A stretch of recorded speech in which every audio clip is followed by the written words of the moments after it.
देखिए दोस्तों, मेरा टीकू ना बहुत देर से मिल नहीं रहा था, तो ये आया है एक पड़ोसी के घर घूमने। टीकू डर गया, ये डर गया, बिल्कुल डर गया। इधर क्या कर रहे हो? मैं जा रही हूँ। अब ये भागेगा, पकड़ा गया, ये पकड़ा गया।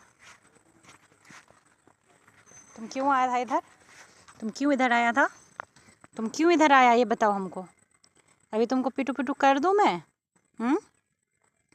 क्यों इधर आया? पकलो पकलो, हे पकलो पकलो पकलो पकलो पकलो पकलो पकलो, हे पकलो पकलो पकलो।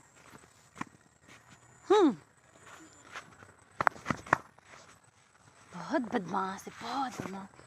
हैया इधर आ जाओ, कम आ जाओ आ जाओ आ जाओ आ जाओ।